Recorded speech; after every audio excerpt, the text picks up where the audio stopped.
I'm Jessica. I'm the founder of Host2Transform, and I also coach global entrepreneurs, people that love to work across countries, nations, but also want to make the world a better place.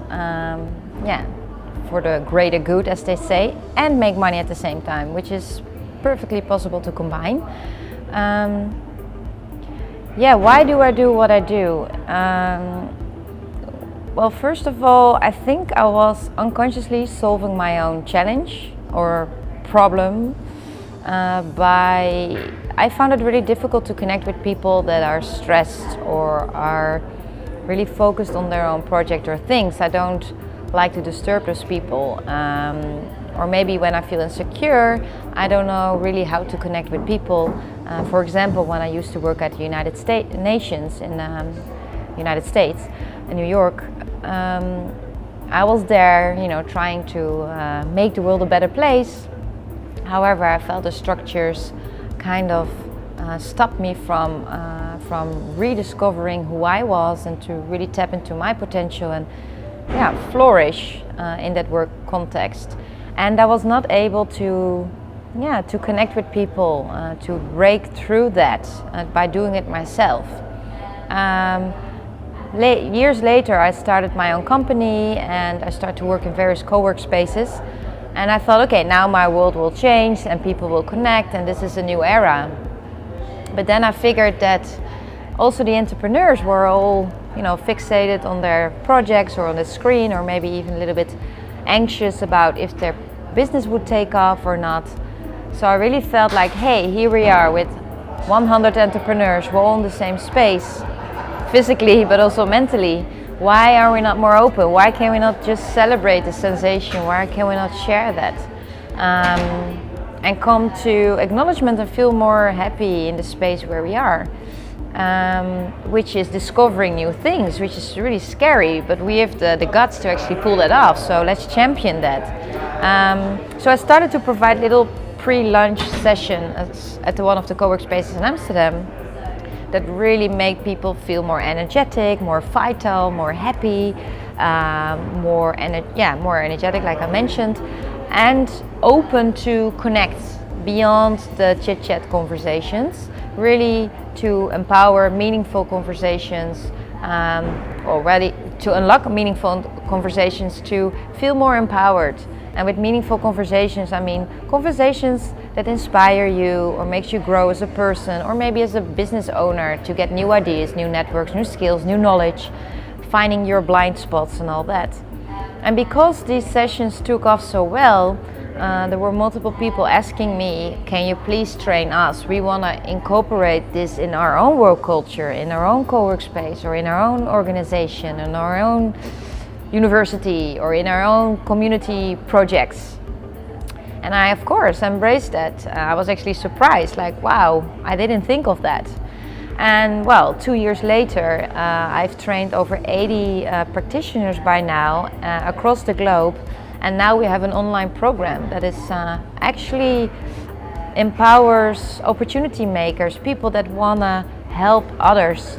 And I feel this is the essence of why I do what I do, that I love to help people, and especially if they love to help other people or communities or teams or organizations. So you get this ripple effect.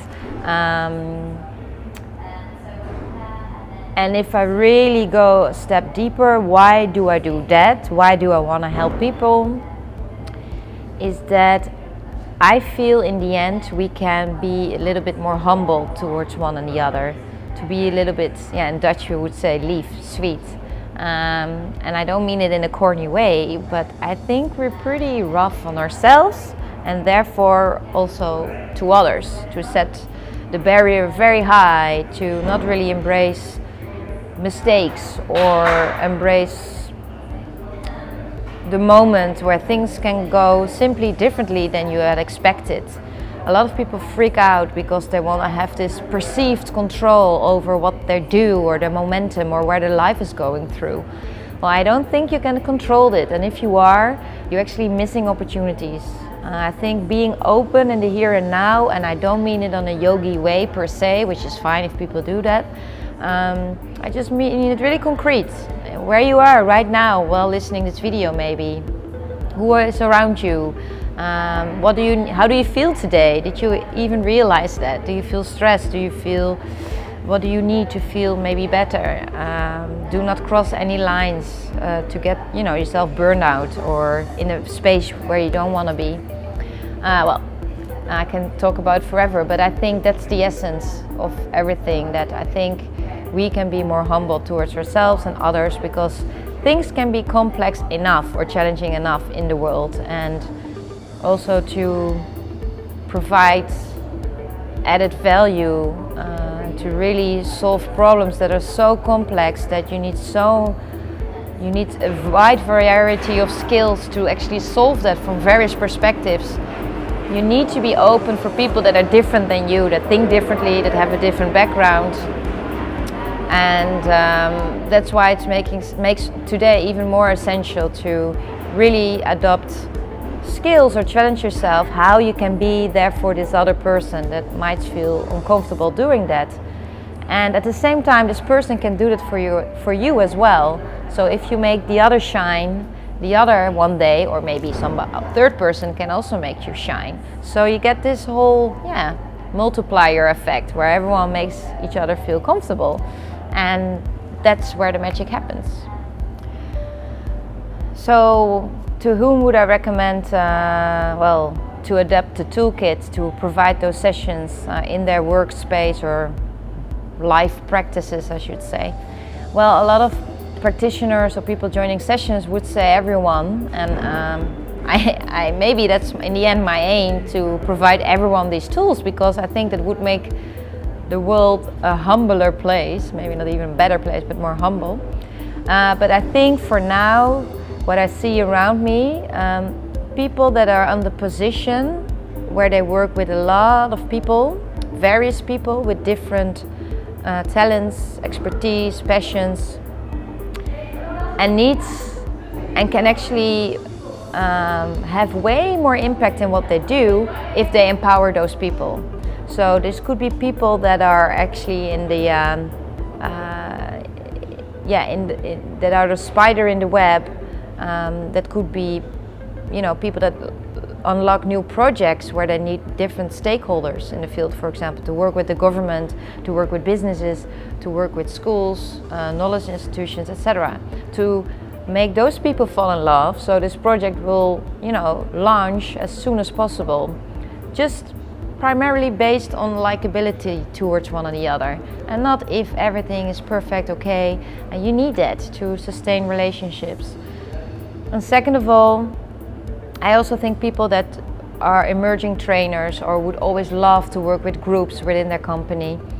I think as soon as you have hosted one session of 20 minutes and you see how it empowers your work environment or the people you work with, you will be hooked, because it's kind of a metaphor for life, like with how little time and little effort, and actually it's really enjoyable to do, you can change people's lives around. It's kind of remarkable or extraordinary, I should say. And if you know that, what can you do more? What's the next step? We're not providing you a blueprint like what you should do in every step along your journey, but at least you have this toolkit that you can unlock any moment in time when you feel like, hey, there's people from all walks of life here in this room, or maybe even people from the same team that work together for years but never got to know each other from a different angle in order to do their work even better, but most of all to feel more at ease at their work, more happy, more solid, more grounded. So I think it's more the characteristics of a person that would love to join these sessions than what role you have. So are you a curious person? Do you love to influence people's lives in the positive? Do you see all these opportunities not being unlocked because we just simply communicate the other direction and do not really engage? Do you see all this? Do you want to make a change in this so badly that you want to integrate this in your work style? And again, you can be a director, you can be a manager, you can be an innovator in an organization. You can make this new skill or capability your own. What makes this training different from leadership trainings or organizational change-making trainings is that it actually taps into experiential learning. So learn on the base of what you do and reflect on that. And not only by yourself, but by the group of people. So you actually get this synergy of knowledge or understanding or common ground or collective minds together to reflect upon your behavior or your assumptions of life or assumptions about the product or about your idea. Could be all these levels. You reflect upon that together. So that's first, experiential learning. And it has been said also by McKinsey, not a small company of course, that experiential learning is actually key to create a shared learning environment on the job where people continuously learn and develop and build new competences. And I so believe this, and I so see this happening from people joining my training. They choose their own path and suddenly they become a trainer in the field of work that didn't even exist years before. So that's one, experiential learning, to unlock that in order to build new competences that are actually adequate for today's work, that are flexible, that are multiple competences that people are building. And they're more focused on building connections rather than, knowing hardcore skills. And second of all, a lot of change, organizational change programs are pretty long, and what they forget to do is that they don't measure impact. They don't measure short-term impact nor long-term impact, and this is a waste of money. Because in the trainings we do teach the practitioners how they can measure impact that they're making, so they can actually measure the quality of their work. And of course that's a challenge because it's often hard to quantify if you connected people in a space in a better way or how they do their work. And sometimes it needs time to see the payoff. And what do you want to measure? If people change their works because they feel more happy, how do you measure this for a company, for example? But we do it by qualitative questions, open questions, and some are quantitative, and you can measure that and also share it with the people that work on HR, for example, or are in the position to make changes on the policy level or whatever. So we make sure that you measure the impact and share this information with the people that can actually work with it and respond to it. So it will not be just measuring impact because of the measurement itself and have a new report in your locker, but really to do something with it. And people that work in the field as a change maker, as an entrepreneur or freelancer and not in an organization, it's really good to measure their impact too and get feedback, because often we try to solve problems that are really from the perception of a one-dimensional perception. So let me repeat. Often we try to solve problems that are really based on our one-dimensional perception, and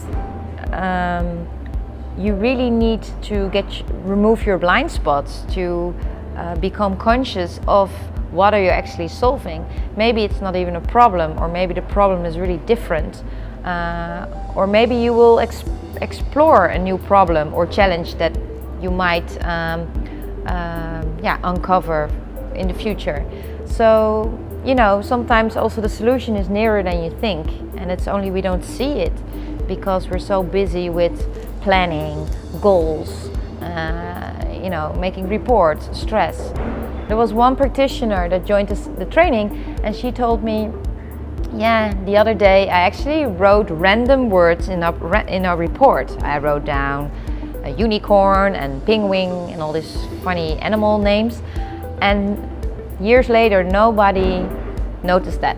So how many people are reading reports that are about change or policies or innovation? It's all about doing, learning and connecting and making it happen on the spot. Because while you write this report or you share the minutes, people are already moving on. So yeah, this is what the training makes really different and beneficial from others, is we do care about impact and we're really ambitious, and to see this grow and expand, and with the help of you, we also learn from our trainers or practitioners as much as they learn from us.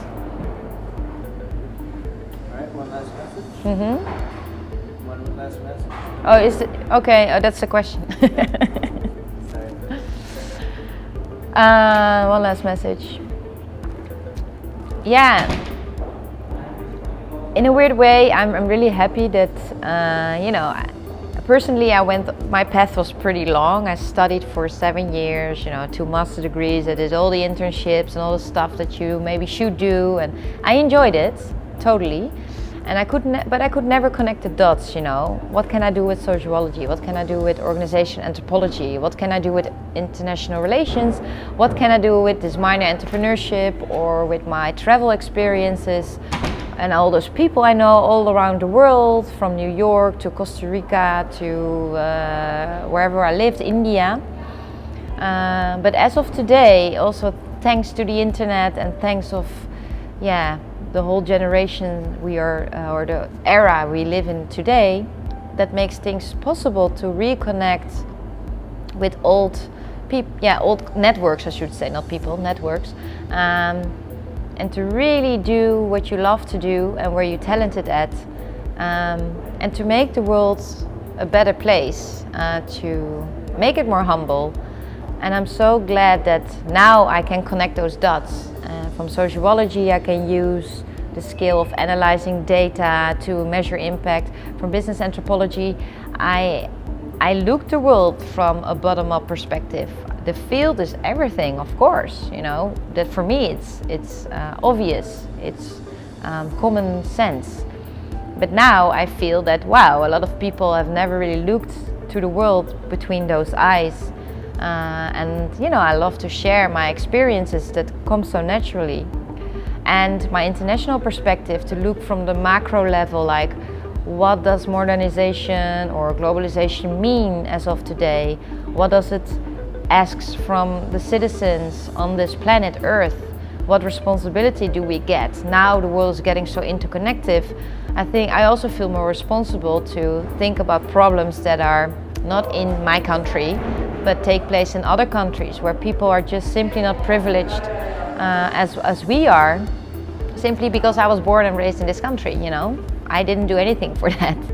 So to feel really that you're a world citizen and part of the earth, and do more than just donate €1 to a non-governmental organization or whatever, to really act and do it from your passion and talents, because that's where you're really good at. So maybe indirectly I would love to invite everyone to do the same. And I'm not there yet. Life is one big journey and I struggle still like everyone else, I think. But if you have any questions about that or how to unlock it, what do you really want in life, your talent, your passion, how can you actually make a difference to others and to leave a legacy in this world, then I would love to help you with that. Yeah.